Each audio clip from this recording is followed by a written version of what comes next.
Hi friends, എല്ലാവർക്കും പുതിയൊരു വീഡിയോയിലേക്ക് സ്വാഗതം. ഇന്നത്തെ വീഡിയോ എന്ന് പറയുന്നത് നമ്മൾ ചായ തിളപ്പിക്കാൻ വയ്ക്കുന്ന സമയത്ത് തന്നെ നമുക്ക് പഴം വെച്ചിട്ട് തയ്യാറാക്കി എടുക്കാൻ പറ്റുന്ന നല്ല പഞ്ഞി പോലെയുള്ളൊരു ബോണ്ടയാണ്. ഏറ്റവും സിമ്പിളായിട്ട് നമുക്ക് തയ്യാറാക്കി എടുക്കാൻ പറ്റുന്നൊരു ബോണ്ട. അപ്പോൾ ഇതെങ്ങനെയാണ് തയ്യാറാക്കി എടുക്കുന്നതെന്നൊന്ന് നോക്കാം. അപ്പോൾ അതിനായിട്ട് ഞാനൊരു ബൗളിലേക്ക് 2 റോബസ്റ്റ പഴം ചേർത്ത് കൊടുത്തിട്ടുണ്ട്. നല്ല പഴുത്ത പഴം നോക്കി വേണം എടുക്കാനായിട്ട്. നമ്മുടെ പഴത്തിൻ്റെ മധുരത്തിനനുസരിച്ചിട്ട് നമുക്കിതിലേക്ക് ഇനി ശർക്കര ചേർത്ത് കൊടുക്കാം. ഒരു 1/4 കപ്പ് മുതൽ 1/2 കപ്പ് വരേക്കും നമുക്ക് ശർക്കര ചേർത്ത് കൊടുക്കാവുന്നതാണ്. ഒരുപാട് മധുരം വേണമെന്നുള്ളവർക്ക് നമുക്ക് 1/2 കപ്പ് വരെ ശർക്കര ചേർത്ത് കൊടുക്കാം. ഇനി ഇതിലേക്ക് ഒരു നുള്ളു ഉപ്പ് കൂടെ ചേർത്തതിന് ശേഷം നന്നായിട്ടൊന്ന് മിക്സ് ചെയ്ത് എടുക്കാം. പഴമൊക്കെ നല്ലതുപോലെ ഒന്ന് ഉടഞ്ഞു വരത്തക്ക രീതിയിൽ നമുക്ക് കൈ വെച്ചിട്ട് നന്നായിട്ടൊന്ന് കുഴച്ചെടുക്കാം. ഇനി നമുക്കിതിലേക്ക് ചേർത്ത് കൊടുക്കേണ്ടത് മൈദയാണ്. ഞാൻ 1 കപ്പ് അളവിൽ മൈദ എടുത്തിട്ടുണ്ട്. അത് നമുക്കിതിലേക്ക് ചേർത്ത് കൊടുക്കാം. മൈദയ്ക്ക് പകരമായിട്ട് നമുക്ക് ഗോതമ്പ് പൊടി വേണമെങ്കിലും ചേർത്ത് കൊടുക്കാവുന്നതാണ്. അതിനുശേഷം നമുക്ക് ഒട്ടും തന്നെ വെള്ളം ചേർക്കാതെ ഈ ഒരു പഴത്തിൻ്റെ ഈ നനവിൽ തന്നെ നമുക്ക് ഈ മൈദ നന്നായിട്ടൊന്ന് കുഴച്ചെടുക്കാം.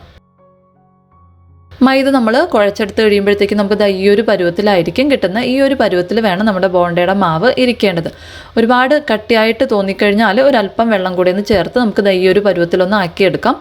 അതിനുശേഷം നമുക്കൊരു 5 മിനിറ്റ് കൈ വെച്ചിട്ട് ഇതുപോലെ നന്നായിട്ടൊന്ന് ബീറ്റ് ചെയ്ത് എടുക്കാം. അപ്പോഴത്തേക്കും നമുക്ക് സോഡാപ്പൊടിയൊന്നും ചേർത്ത് കൊടുക്കാതെ തന്നെ നമ്മുടെ ബോണ്ട നല്ല സോഫ്റ്റായിട്ട് കിട്ടിക്കോളും. ഒരുപാട് കട്ടിയായി പോയി കഴിഞ്ഞാൽ നമുക്ക് നല്ല സോഫ്റ്റായിട്ടുള്ള ബോണ്ട തയ്യാറാക്കി എടുക്കാനായിട്ട് പറ്റില്ല. ഇനി നമുക്കിതൊന്ന് ഫ്രൈ ചെയ്തെടുക്കണം. അപ്പോൾ അതിനായിട്ട് എണ്ണയൊന്ന് ചൂടാകാനായിട്ട് വെച്ചിട്ടുണ്ട്. എണ്ണ നല്ലതുപോലെ ചൂടായതിന് ശേഷം മീഡിയം ഫ്ലെയിമിലോട്ട് മാറ്റിയിട്ട് നമുക്ക് കുറേശ്ശെയായിട്ട് മാവ് ഇതിലേക്കൊന്ന് ഇട്ട് കൊടുക്കാം.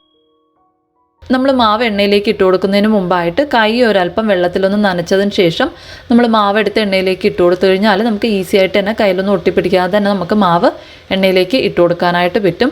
നമുക്ക് ഏത് സൈസിനാണോ വേണ്ട ആ ഒരു സൈസിന് എണ്ണയിലേക്ക് ഇട്ട് കൊടുക്കാം. ഇനി നമുക്ക് എണ്ണയിലേക്ക് ബോണ്ടയുടെ മാവ് ഇട്ട് കൊടുത്ത ഉടനെ തന്നെ നമ്മളിത് ഇളക്കി കൊടുക്കാനായിട്ട് പാടില്ല. 1 മിനിറ്റൊക്കെ കഴിഞ്ഞതിന് ശേഷം നമുക്കിത് ചെറുതായിട്ട് ഇതുപോലെ ഒന്ന് ഇളക്കി കൊടുക്കാം.